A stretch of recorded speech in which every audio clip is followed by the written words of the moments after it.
नमस्कार जी, स्वागत है आप सभी का फर्स्ट वर्डिक्ट मीडिया पर। मैं विनायक ठाकुर और इस वक्त हम देहरा थाना के सानिध्य में खड़े हैं, यहाँ पे परिसर में खड़े हैं। दर्शकों, आपको बताना चाहूँगा कि अभी थोड़ी देर पहले, लगभग करीब 1-1.5 घंटा पहले जो है वो एक मसला जो सामने आया, जिसमें एसडीएम कार्यालय के बाहर जो है एक बुजुर्ग जो है, जो कि पेशी के लिए आए थे, उन पर एक महिला ने जो है अटैक कर दिया। उनके ऊपर जो है कालिक पोत दी गई उनके चेहरे पे, साथ में जूतों की माला पहनाने का भी प्रयास वहाँ पर किया गया। अभी जो है उक्त बुजुर्ग जो हैं, जो देश बंधु हैं, जो कि रक्कड़ से संबंध रखते हैं, और दर्शकों वो आए थे पेशी के लिए, किसी काम के लिए एसडीएम कोर्ट आए थे यहाँ पर, और उसके बाहर जो है उनके साथ ये घटना घट गई। अब ये मसला जो है वो देहरा थाना में पहुँच गया है, और देहरा थाना में ये मसला लेकर जो है यहाँ पर इन्होंने दायर की है, अभी दी है। बात करते हैं सर से कि क्या कहना है उनका इस मसले पर और क्या हुआ था, उनसे जानेंगे डिटेल पूरी। अब उन्होंने एक शिकायत भी दी है, और शिकायत में क्या लिखा है बेसिकली जानकारी उनसे लेने की कोशिश करेंगे। नमस्कार सर, इस साइड आएंगे, थोड़े धूप आ रही है। सर नमस्कार जी। हाँ जी सर, हाँ जी, क्या घटना घटी थी आपके सर, थोड़ा बताएंगे आप जी? हाँ जी, ऐसा है कि मैंने एक एप्लीकेशन दी थी डीसी को। अच्छा। डीसी साहब धर्मशाला को कि किसी कोडना पटवार वृत्त के चौकीदार तिलकराज ने 2012 में एक ऐसी औरत की, विमला देवी पुत्री विधवा रामकृष्ण के नाते गलत शनाख्त डाल दी थी, और उस शनाख्त के आधार पर सरकारी अलॉटमेंट की ज़मीन इस औरत के नाम हो गई थी, जबकि रामकृष्ण की कोई पुत्री नहीं थी। रामकृष्ण के मरने के बाद जो हमने उनको ज़मीन दिलवाई थी सरकार से, आधी उसकी पत्नी के नाम और आधी एकमात्र उसकी संतान प्रवीण कुमार के नाम हो गई। जब हमें पता लगा कि एक सुनील कुमार पूना का है, वो किसी औरत को मंडी से बुला करके ले आया था, 3 बच्चों की माँ, उसको विमला देवी की जाली पुत्री बना करके वो ज़मीन जो है ना उसके नाम करवा दी। शिकायत की जांच तहसीलदार करने की, और उन्होंने पाया कि ये रामकृष्ण की पुत्री नहीं है। इसी बीच में इन्होंने इसको इस सुनील कुमार की जाली पत्नी बना करके इसकी माँ से भी कुछ मरले ज़मीन पूना में करवा दी, जबकि ना उसकी पुत्री थी, ना पुत्री है ना पत्नी है, परिवार जिसमें भी नाम नहीं है। तहसीलदार ने इसकी भी जांच की, अपनी रिपोर्ट एसडीएम को भी दी, और एसडीएम ने फिर तहसीलदार को कहा कि जब ये औरत का पता ही नहीं है तो 118 का केस बनाओ और पुलिस में मैं तो दे दो और डीसी को दे दो। पुलिस में तो दे दिया नहीं, डीसी के पास गया, डीसी का फैसला आ गया, ये फ्रॉड है सारा और ज़मीन वापस सरकार की होगी। तो मैंने फिर इसके ये जो चौकीदार है इसके खिलाफ डीसी को कंप्लेंट की थी। इसने सरकारी कर्मचारी होते हुए और एक ऐसी औरत की गलत शनाख्त डाल दी जो प्रतिरूपण करके है मंडी की, मंडी जिला की है, 3 बच्चों की माँ है, और यहाँ अविवाहित होने के रूप में इसकी दवाई डाल दी। और ये पहले शादीशुदा थी, और वही बिना पूना की औरत पत्र बना करके वो इसके नाम ज़मीन कर दी।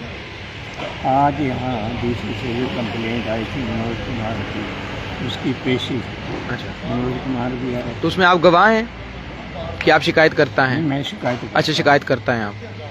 तिलकराज की भी पेशी थी, मेरी भी पेशी थी, पेशी हो गई, बयान हो गए।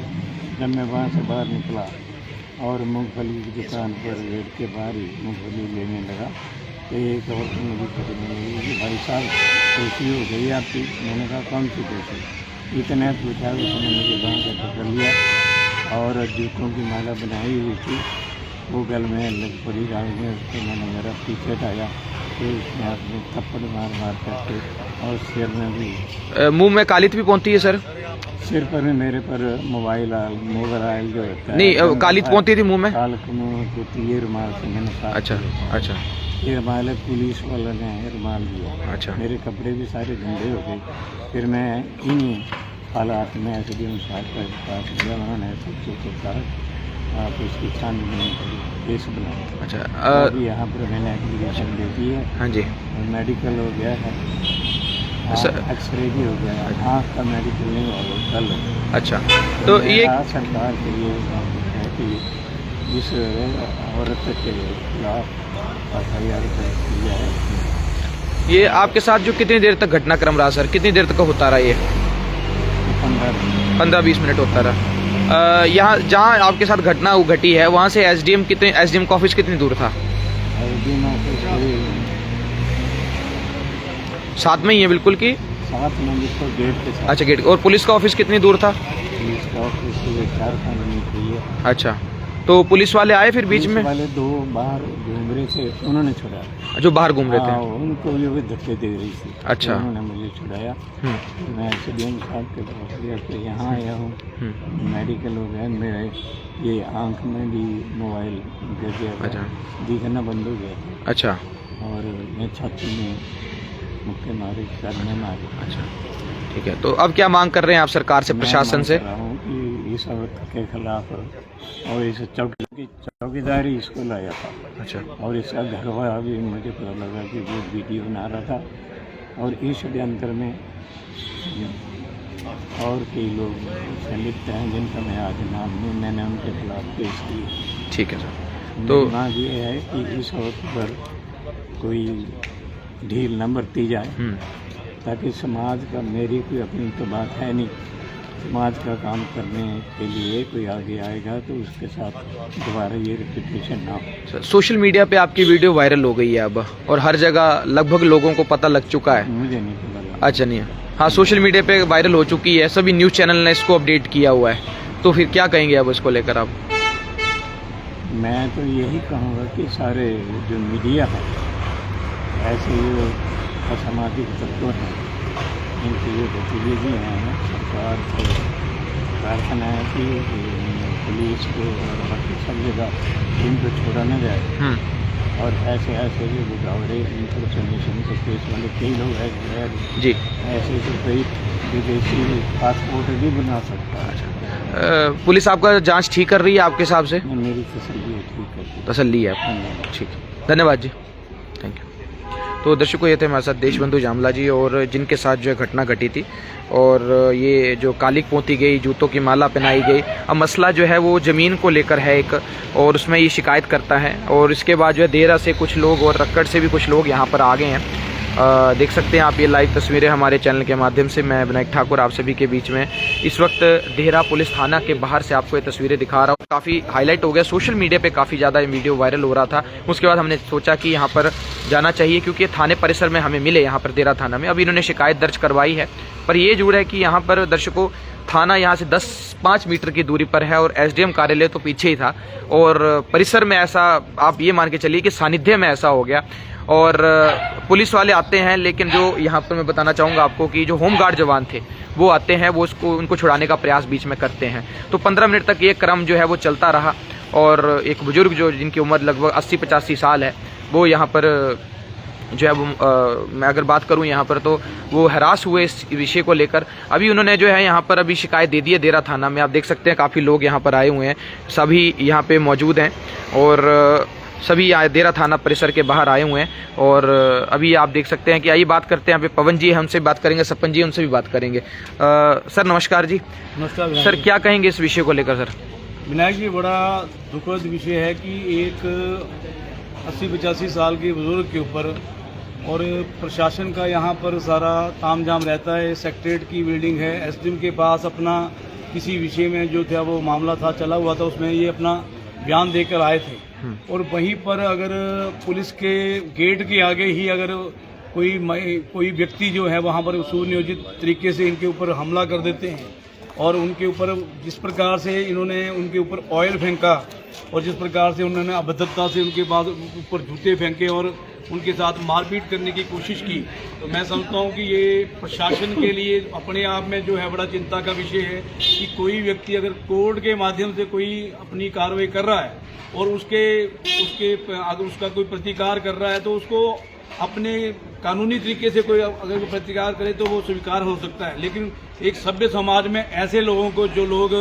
इस प्रकार से अपनी जो शरेआम गुंडागर्दी जो इन्होंने दिखाई है, मैं समझता हूँ कि वो मैं इसकी कड़े शब्दों में भर्त्सना करता हूँ। और भले ये जो इसमें जो कल्प्रेट हैं वो जो है वो महिला है, लेकिन अगर कोई महिला की आड़ में अगर समाज के वातावरण को ऐसे दूषित करने का प्रयास को वो समाज जो है वो सभ्य समाज सहन नहीं करेगा। और हम इसी विषय को लेकर जो है हमने पुलिस प्रशासन से ही बात की है और इनको हमने निवेदन किया है कि इस पक्ष में जो सख्त से सख्त कार्रवाई हो सकती है उसको वो अमल में लाएं, अन्यथा हम इस विषय को जो है वो आगे हम बढ़ाएंगे, क्योंकि ये एक कोई साधारण बात नहीं है। एक सीनियर सिटीजन को, एक बुजुर्ग व्यक्ति को इस प्रकार से हमला करना, उसके ऊपर जानलेवा हमला करना, जैसे उन्होंने तेलनुमा कोई पदार्थ उनके ऊपर फेंका है तो उनकी जान लेने का ये प्रयास था और ये इनके ऊपर खतरा जो है वो लगातार बना हुआ है। अगर इनके विरुद्ध कोई कार्रवाई नहीं की तो भविष्य में ऐसी किसी कार्रवाई पे जो है वो अंजाम दे सकते हैं, तो प्रशासन को इनके ऊपर सख्त कार्रवाई करनी चाहिए। ठीक है सपन जी। देखिए, इस संदर्भ में मैं ये बताना चाहता हूँ कि आदरणीय बंधु जी हैं वो एक समाज सेवक है और स्वदेशी जागरण मंच से बचपन से जुड़े हुए हैं, सन की पृष्ठभूमि से है। और इनके ऊपर जो ये समाज हित में जो उन्होंने एक अच्छा कदम उठाया था और ये जो लोग फ्रॉड करके उसके प्रॉपर्टी का जो हथियाना चाहते हैं, बंधु जी ऐसा नहीं चाहते हैं कि ऐसा हो, क्योंकि वो प्रॉपर्टी समाज सरकार की है, वो प्रॉपर्टी सरकार ने वापस। अब इन लोगों को ये बात पच नहीं रही है, लेकिन जो आज ये घटनाक्रम हुआ है ये अति निंदनीय है। और सबसे बड़ी चिंता की बात है कि मेरे हिसाब से 5 घंटे हो गए हैं, अभी तक इसकी FIR नहीं हुई है। FIR नहीं अभी तक नहीं होने से थोड़ी शंका होती है कि अभी तक पुलिस इस मामले को क्या लाइटली ले रही है, क्या पुलिस का इतने जो बुजुर्ग हैं 80 वर्षीय 85 वर्षीय, इनके ऊपर जो ये इनके साथ जो घटनाक्रम किया गया, क्या पुलिस को नहीं लगता ये षड्यंत्र है, इसके ऊपर जल्दी कार्रवाई करके FIR दर्ज की जाए। तो अगर कानून व्यवस्था ऐसी रही और नहीं हुआ तो हम जो है वो दलगत राजनीति से ऊपर उठकर समाज हित में बंधु के साथ जहाँ भी हमें धरना देना पड़ेगा, कहीं प्रदर्शन करना पड़ेगा, तो पूरे देरा वाले और रक्कड़ मेरे मामा को गाँव है और वो वहाँ से अगर लोगों को पता लग गया तो यहाँ पे बहुत बड़ा हजूम इकट्ठा हो जाएगा, पुलिस के ये मुश्किल हो जाएगी। तो पुलिस को चाहिए कि कम से कम कानून व्यवस्था बनी रहे और टाइम के ऊपर जो है वो उसके ऊपर कार्रवाई की जाए और दोषियों को जो है वो ताकि कानूनी जो सजा मिले। ठीक है सर, धन्यवाद। तो दर्शकों, ये हैं देशबंधु जामला जी और आज लोग जो हैं यहाँ पे उपस्थित हैं। सुशील जी हैं, कुछ शब्दों में इनसे भी जान लेते हैं क्या मसला है। मैडम अंजना डोगरा जी आई हैं, उनसे भी बात करेंगे। सर, सबने क्लियर कर दिया है, आप इस पर क्या कहते हैं कि होना चाहिए था, नहीं होना चाहिए, तो इस पर थोड़ा सा बता दीजिए प्लीज। मेरे सभी बंधुओं ने मेरे से पूर्व जो घटनाक्रम हुआ विस्तार से बताया है। मैं कम शब्दों में इतना ही कहना चाहूँगा कि हमारा यहाँ पर थाना होता था, उसके बाद ये हमारी जो लोकप्रिय सरकार आई है सुखविंदर सिंह सुक्खू जी की, इन्होंने इसे पुलिस जिला देहरा बनाया। हम बड़े खुश हुए, लेकिन जब से यहाँ पर SP साहब बैठे हुए हैं, यहाँ क्राइम बढ़ा है। मेरे से कोई डिबेट कर ले, यहाँ क्राइम बढ़ा है और लोगों के मन में से डर दूर हुआ है। आज का जो घटनाक्रम है, अगर SP ऑफिस बनने के बाद भी ऐसे घटनाक्रम जो देहरा बड़ा शांत गिना जाता है, 5 घंटे अभी सपन जी ने बताया इस घटनाक्रम को हुए हो गए हैं, लेकिन कोई FIR नहीं है। उनको बड़े जैसे कोई घर में मेहमान, उनको वैसे बिठाया गया है कुर्सियों के ऊपर। तो ऐसा मैं तो चाहता हूँ नहीं चलेगा।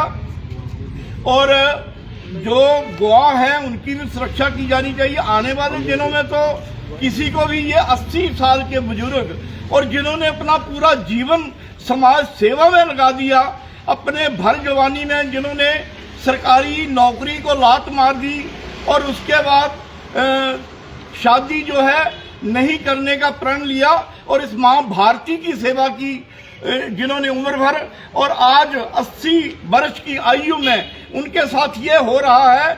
और पुलिस क्या कर रही है, 5 घंटे से इनको क्या मान सम्मान दे रही है। सिटीजन, हमारी सरकार बड़ा छोड़ डालती है। सिटीजन जो है उनकी मान सम्मान होना चाहिए। ये मान सम्मान होना चाहिए कि कोई भी आए और उनका जूतों का हाथ डाल के चला जाए, उनके मुंह के ऊपर कालिक पोत के चला जाए, और थाना वहां से सारा 50 कदम दूरी के ऊपर है।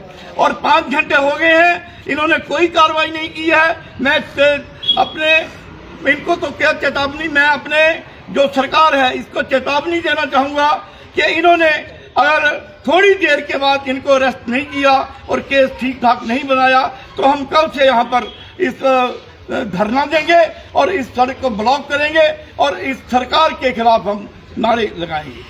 ठीक है। हाँ जी, अंजना जी क्या कहेंगे आप? मैं तो जो इन मेरे भाइयों ने बोला है ये बिल्कुल सच बोला है, इसमें कोई भी गलत इन्होंने नहीं बोला है।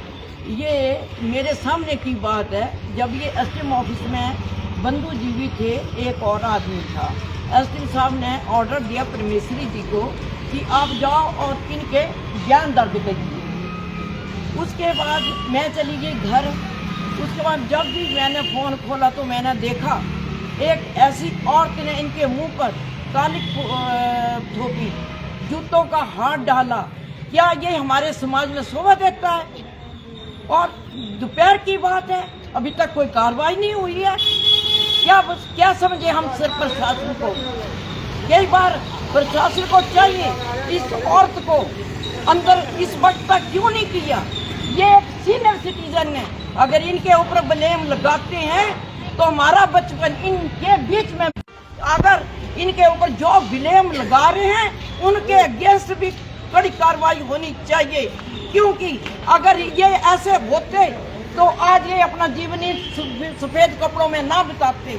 और मैं खुद वहाँ की बेटी हूँ, मैं रक्कड़ और गर्दी की बेटी हूँ, उनके बीच हमारा जीवन बीता है। और जो इनके पास ये प्री प्लान है और उसको इस वक्त तक अगर प्रशासन ने कोई कार्रवाई नहीं की तो हम धरना देंगे। और आज एक औरत ने किया, कल को 100 औरत करेगी, मर्द का जीना हराम कर देगी। तो मेरी तो प्रशासन से यही अनुरोध है। और एसपी महोदय को खुद आना चाहिए था इस मौके, यहाँ पे मौके पर। एसपी साहब कहाँ पे हैं? उनको भी यहाँ पे आना चाहिए था। क्या है ये बुजुर्ग, क्या है इनकी सेहत देखो, कितनी बुरी तरह इनके हाल किया है। कहाँ है एसपी साहब को? बुलाओ ना इधर। हम पब्लिक तभी यहाँ से हटेंगे जब एसपी साहब यहाँ पे आएंगे। जितनी पब्लिक यही रहेगी, चाहे रात भी यहाँ पर बिताने पड़ेगी इनकी खातिर, क्योंकि इन्होंने अपना जीवन न्यौछावर किया समाज सेवा के लिए। जो समाज सेवक होता है उसको पता होता है उसके अंदर कितनी अग्नि है। ठीक है मैम, थैंक यू। तो दर्शकों आप देख सकते हैं कितने लोग जो हैं यहाँ पे उपस्थित हैं। यहाँ पर अभी ये देशबंधु जो शिकायत लेकर आए हुए हैं। देशबंधु जी जो हैं स्वदेशी जनमंच जो है यहाँ पर चलाते हैं, काफ़ी वर्ष से जो है वो इसका काम कर रहे हैं, सेवा कर रहे हैं। वो किसी पेशी को लेकर जो है यहाँ पर आए हुए थे और उस दौरान जो एक महिला ने जो है जो इनका गांव उसके समीप पड़ती है, गांव पड़ता है, वहाँ की एक महिला ने जो है इनके ऊपर कालिक पोत दी इनके चेहरे पर और जूतों की माला पहना दी। उसके बाद जो लोग काफ़ी उपस्थित हो गए यहाँ पे दर्शकों, और अभी जो है FIR दर्ज करवाने के लिए जो है देशबंधु जो हैं वो खुद आए हुए हैं। और देशबंधु का ये कहना है कि अभी जो पुलिस जो है अभी उन्होंने शिकायत ले ली है और वो FIR दर्ज कर रहे हैं। और देशबंधु जो हैं वो उनका कहना, शिकायतकर्ता जो हैं वो अभी अंदर ही थे और यहाँ पे उनका मेडिकल वगैरह भी हो गया है। लोग भी यहाँ पर उपस्थित हैं, काफ़ी लोग भी यहाँ पर आए हुए हैं, अभी आप देख सकते हैं। तो लाइव तस्वीरें हमारे चैनल के माध्यम से अभी आप शेयर कीजिएगा इस लाइव को और जुड़े रहिए हमारे चैनल पर। आप सभी का बहुत बहुत धन्यवाद, बहुत बहुत शुक्रिया, धन्यवाद। जय हिंद, जय हिमाचल, जय भारत, शुक्रिया।